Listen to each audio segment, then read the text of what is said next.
We grew up thinking that normal is real, that there's this gold standard for how a human should look, act, learn, and live. Teachers hand out grades, doctors hand out charts, society hands out checklists that supposedly define what's normal. And from a young age, we measure ourselves against that line, terrified of falling short. But here's the secret that nobody tells you: normal is made up. It's not truth, it's not biology, it's not destiny, it's a story, a myth we've built over time, and it has been weaponized to make people feel less than. The concept of normal came from statistics, from somebody in the 1800s drawing a bell curve on a piece of paper and saying, this middle hump, that's the average, that's the ideal. But human beings are not numbers on a graph. We are not designed to be squeezed into a mathematical equation. Yet, we took that idea of normal and turned it into a ruler that we use to measure worth. We tell kids that reading by a certain age is normal, sitting still for 8 hours a day is normal, speaking and thinking in one specific way is normal. And if you can't or won't do those things, you get a label. You get put on the margins. You start believing you're broken when the only thing wrong is the rule book we're using to judge you. I know this because I lived it. I grew up with dyslexia and ADHD. I was late to read. I couldn't sit still. I was the kid teachers sighed about in the staff room, the one who was always a problem. And I believed every word they said about me because they told me there was a normal way to be a student, a normal way to be a kid, and I wasn't it. That's what this myth does. It doesn't just define you from the outside. It crawls inside your head and builds a home there. You spend years trying to chase something that doesn't even exist, cutting yourself down, erasing your edges just to get closer to that imaginary average. And it's never enough. It's never going to be enough because normal isn't real. The tragedy is that this myth doesn't just hurt kids who fall outside the line. It hurts everyone. Because when we worship normal, we stop seeing people as individuals. We start seeing them as measurements, as test scores, as boxes checked or unchecked. We lose the magic of human variety, the brilliance of difference, the truth that there is no single right way to think, learn, or live. We build schools that teach to the middle of the curve, ignoring anyone who doesn't fit perfectly there. We build workplaces and communities that reward conformity over creativity. We turn humanity into a factory line when it was never meant to be one. The myth of normal is so powerful because it promises safety. It tells us that if we can just fit in, life will be easier. Kids hear it all the time. Just try harder. Just be more like everyone else. But the cost of chasing normal is huge. It's shame. It's anxiety. It's losing your sense of self because you've been told over and over that who you are isn't enough. And the cruel joke is that normal doesn't actually exist. No one is perfectly average in every way. Every person is a bundle of strengths and struggles, gifts and quirks, brilliance and mistakes. The bell curve is a human-made illusion, but the harm it causes is very, very real. What we call normal is just a narrow story that got told loud enough, long enough, we all started believing it. But if we stop and really look at the human race, what we see isn't uniformity, it's diversity. We see kids learning at different speeds, solving problems in ways that don't fit test rubrics, thinking in shapes and colors instead of words. We see adults who break every rule of normal and end up changing the world because of it. The truth is, normal was never the goal of humanity. Growth, connection, imagination, resilience, that's what makes us human, and none of those things live in the middle of a bell curve. So when we say normal is a myth, we're not just talking about an idea. We're talking about tearing down a cage. We're talking about freeing kids, and all of us, from a story that was never true to begin with. We're talking about giving ourselves permission to stop chasing the average and start embracing the extraordinary variety of who we already are. From the moment kids enter school, they're sorted into categories: advanced, average, below grade level. Every test score, every reading benchmark, every behavior chart becomes a verdict on their worth. And if you land outside the normal range, people don't say you're different. They say you're deficient. This is one of the most damaging lies we tell about human beings. We confuse difference with deficiency, as if not fitting the mold automatically means something is wrong with you. But difference isn't a problem to be fixed. It's the natural state of humanity. Our systems are built around one narrow model of success. They say intelligence looks like fast reading, neat handwriting, quick answers on a test. They say a good student sits still, listens quietly, memorizes facts. But what if your brain doesn't work that way? What if you process information slowly and deeply? What if your body needs to move for your brain to focus? What if you learn by questioning, exploring, building, instead of sitting passively at a desk? In most schools, you'll be told you're struggling, that you need intervention, that you need to be fixed. The message is never that the system is too small. It's that you are. I know this because I lived it. As a kid with ADHD and dyslexia, I was constantly compared to a standard I could never meet. I was told I wasn't trying hard enough, that my brain was the problem, that I needed to change to survive school. I started to believe I was defective. I thought something deep inside me was broken because I couldn't do what seemed effortless for other kids. But the truth I learned later is that my brain wasn't broken. It was just different.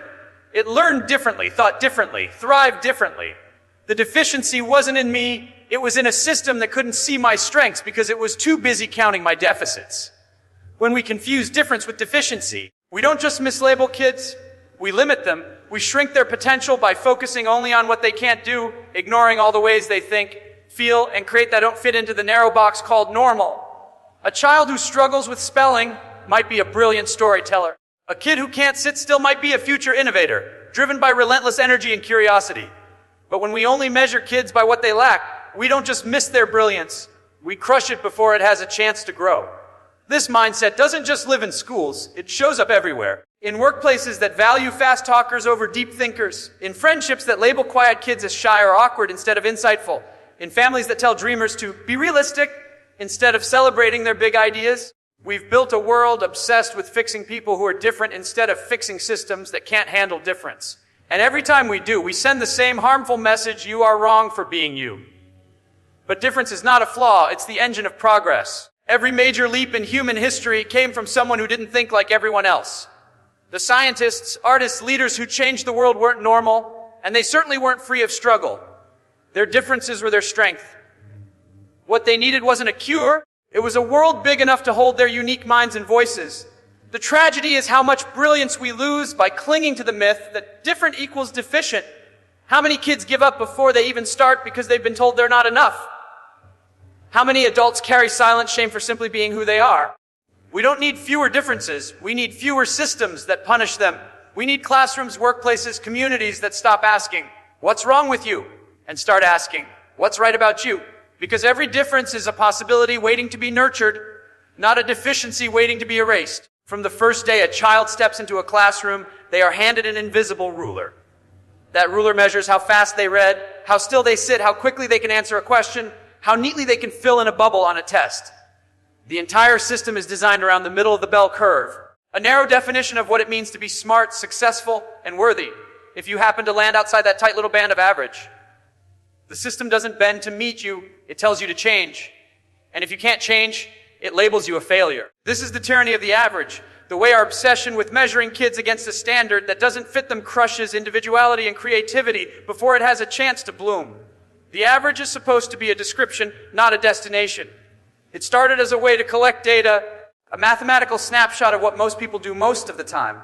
But somewhere along the way, we decided that average wasn't just common, it was ideal. We built schools that worshiped the middle of the curve. We created curriculums, grading systems, and expectations designed for a mythical, typical student. And anyone who learns slower, faster, sideways, or outside the lines is seen as a problem to fix. The tragedy is that in chasing this idea of normal, we strip away everything that makes people remarkable. I know what it feels like to be crushed by this. As a kid with ADHD and dyslexia, every test score, every reading group, every report card reminded me that I was below average. Teachers compared me to kids who read fluently by age 7 while I was still stumbling over words. They told me if I just worked harder, tried more, maybe I could catch up, maybe I could be like everyone else. But the truth was, my brain didn't fit their ruler. And because all they valued was where I landed on that scale, nobody saw what I was good at. Nobody saw my creativity, my resilience, my ability to tell stories that made people feel something. The tyranny of the average made my world smaller and smaller until I thought I was worth only what I couldn't do. This isn't just my story. It's happening to millions of kids every day. We've designed a system that measures children like widgets on an assembly line, producing data points instead of nurturing human beings. We've confused uniformity with fairness, thinking that treating every kid exactly the same is justice, when real fairness would mean building an education system flexible enough to meet kids where they are. Instead, we rank them, sort them, and decide their futures based on how close they can get to a standard that was never made for them in the first place. The cost of this obsession with the average is enormous. We lose curiosity because kids learn to fear being wrong more than they love exploring new ideas. We lose courage because kids are punished for taking risks that might not lead to the right answer. We lose innovation because difference is pushed out of the classroom in favor of conformity. We turn kids who might have been great inventors, artists, dreamers, leaders into silent spectators in their own education because they can't keep up with a standard that measures only one kind of intelligence. The truth is nobody is average. Every brain is a unique constellation of strengths and struggles, gifts and growth edges. Yet we keep comparing kids to this imaginary middle, forgetting that all greatness, all breakthroughs, all revolutions happen at the edges, not the center. The very kids who get pushed down for not fitting the mold are often the ones who could change everything if only they were given the chance to thrive in their own way. We talk about wanting schools to unlock potential, but potential doesn't live in test scores. It doesn't live in the bell curve. It lives in the outliers, in the kids who think differently, in the students who refuse to color inside the lines. As long as we keep worshiping the average, we'll keep missing the brilliance that exists beyond it. We'll keep shrinking kids to fit an arbitrary standard instead of expanding our understanding of what it means to be capable, intelligent, and successful. The tyranny of the average is a cage, and it's time we stop putting children inside it. From the moment we're old enough to go to school, we're told a story about belonging. It goes like this. If you want to belong, you have to fit in. You have to learn the same way, act the same way, dress the same way, think the same way as everybody else. We teach kids that conformity is the ticket to acceptance. That being different is risky, that the closer you can get to normal, the safer you'll be.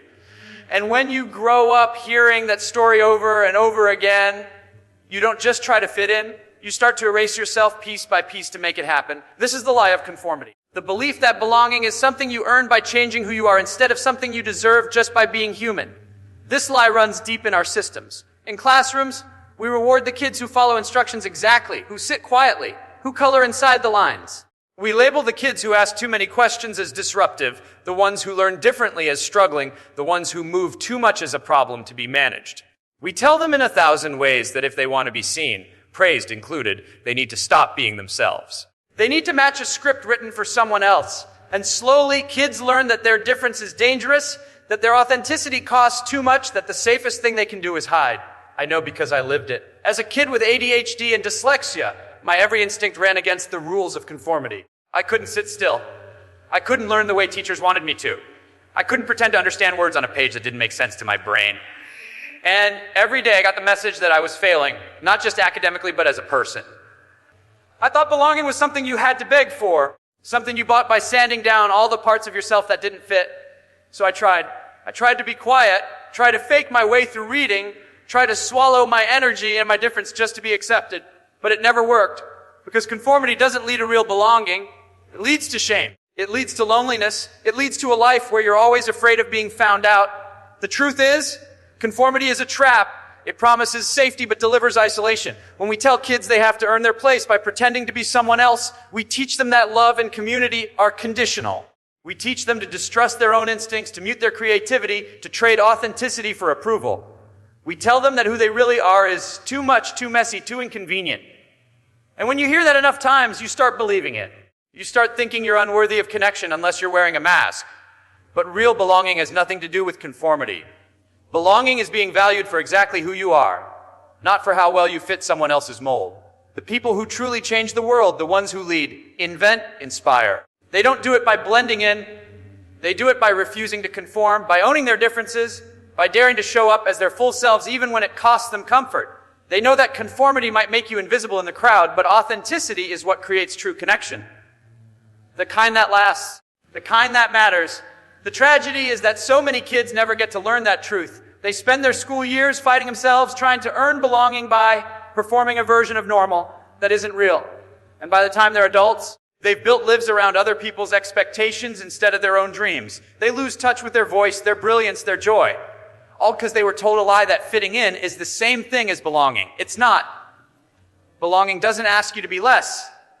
It doesn't ask you to hide. It asks you to show up fully, to be different, to be human, and to know that's enough. Every great leap forward in human history came from someone who refused to think, act, or be like everyone else. Innovation is not born in the center of the bell curve. It thrives on the edges, in the minds of people who don't see the world the way they're told to. Yet our system spends so much time and energy trying to force difference out of people. We label kids who think differently as problems. We medicate their energy. We drill creativity out of them in the name of order and conformity. We treat difference as something to be managed or corrected, when in reality, it's the very thing that moves humanity forward. Difference drives innovation, and without it, we would still be stuck repeating the same old ideas over and over again. The people we celebrate as geniuses and trailblazers were never normal by society's standards. Einstein was a terrible student who couldn't follow rules. Edison was kicked out of school because his teachers thought he was incapable of learning. Every inventor, artist, and revolutionary thinker in history was told they were wrong, strange, or broken before the world realized they were brilliant. They didn't fit the mold, and thank goodness they didn't, because the mold doesn't create progress. It creates sameness. Yet when we see that same kind of difference in kids today, instead of nurturing it, we try to hammer it flat. We tell them to stop asking so many questions, stop dreaming so big, stop thinking in ways we don't understand. We don't give them the freedom to explore their difference as a strength. We treat it like a flaw that needs fixing. I know what it feels like to grow up believing your difference is a burden. With dyslexia and ADHD, I spent my entire childhood convinced that my brain was broken. Every test, every reading group, every behavior chart told me I wasn't enough. Nobody said, your brain works differently, and that difference could be a gift. Instead, they tried to make me normal. They didn't see that my ability to think outside the box, to make connections other people missed, to see stories where others only saw words on a page was something powerful. They only saw what I couldn't do, not what I could. The irony is that the very traits schools and systems punish in kids, their curiosity, their energy, their refusal to follow rules that don't make sense, are the traits the world needs most. We say we value creativity, problem-solving, leadership, resilience, yet we build environments that crush the seeds of those qualities before they can grow. We tell kids to color inside the lines when the future belongs to those willing to draw entirely new pictures. We tell them to stop talking, stop moving, stop imagining, and then we wonder why innovation feels so rare. Difference is the source of every breakthrough we've ever had. New ideas don't come from people who fit the template, they come from people who break it. But when kids are taught that difference is dangerous or shameful, many of them never get the chance to share what they see, what they imagine, what they know could be possible. They hide their ideas to stay safe. They learn to follow instead of lead. They give up on their own brilliance because nobody around them recognized it for what it was. We cannot keep making that mistake. If we want a future that's better than our past, we need every kind of mind at the table. We need kids who question everything, kids who dream too big, kids who see the world in patterns, colors, stories, and shapes the rest of us can't. We need to stop trying to make them normal and start helping them harness the power of their difference. Because every difference is a doorway to innovation, and every time we shut that door, we lose something humanity desperately needs. Everywhere we go, there's a silent rule book about how to be acceptable. Schools, workplaces, even families send messages about what's considered smart, successful, attractive, or valuable. And when you don't fit those rules, you're told, sometimes directly, sometimes in subtle ways, that you're wrong, that you need to change, that you're not enough as you are. Over time, this constant pressure to be normal eats away at people. It steals their confidence, their joy, their belief in their own potential. It creates shame, not because anything is wrong with them, but because they've been taught to measure themselves against a standard that was never real to begin with. The cost of chasing normal is not just individuality, it's mental health, self-worth, and the freedom to live a life that feels true. When kids grow up believing they're broken because they don't fit the mold, they start building their whole identity around fixing themselves. They don't chase dreams, they chase approval. They don't ask, who do I want to be? They ask, who do I need to pretend to be so people will accept me? This constant performance is exhausting. It's heavy to carry the weight of other people's expectations on top of your own hopes and fears. It's heavy to wake up every believing your authentic self isn't good enough to deserve love, friendship, or belonging. And that heaviness doesn't magically go away when childhood ends. It follows people into adulthood, shaping their relationships, their choices, their sense of worth. The pursuit of normal creates a cycle of comparison and inadequacy. You're always looking sideways, wondering why everyone else seems to have it figured out, while you're struggling just to keep up. Social media only makes it worse, amplifying the illusion that there's a perfect way to look, act, learn, succeed. And when you inevitably fall short of that made-up perfection, you blame yourself. You think you're the problem, the shame gets louder, the self-doubt gets stronger, and slowly you stop showing up fully in your own life. You stop taking risks, you stop sharing your ideas, you stop letting people see the real you, because you're terrified of rejection. I know what it's like to live under that kind of pressure. Growing up with ADHD and dyslexia, I was constantly compared to kids who learned and behaved the right way. No matter how hard I tried, I couldn't make my brain or my body fit their expectations. I thought success meant becoming someone else entirely. I thought happiness was reserved for people who could be normal. It took me years to realize that normal wasn't real. It was just an idea someone made up and convinced the rest of us to chase. And in chasing it, I was abandoning myself. The real tragedy of the pursuit of normal is that it steals the very things that make life rich and meaningful. It steals creativity because you're too scared to try something different. It steals connection because you're never truly seen for who you are. It steals courage because every decision is about avoiding failure or judgment instead of living boldly. It convinces people to shrink their lives to fit a box that was never meant for them in the first place, and in the end, you can spend decades trying to be what you think the world wants, only to wake up and realize you lost the chance to be fully yourself. What we need instead of normal is authenticity. We need environments, schools, workplaces, communities that celebrate difference as a source of strength, not a flaw to be fixed. We need to teach kids early that they are not broken for being unique, that their quirks, passions, and struggles are part of their power. Because when people stop chasing normal and start embracing who they really are, they unlock potential they didn't know they had. They stop living small. They stop apologizing for existing. And they start building lives that are real, lives that matter, lives that feel like home.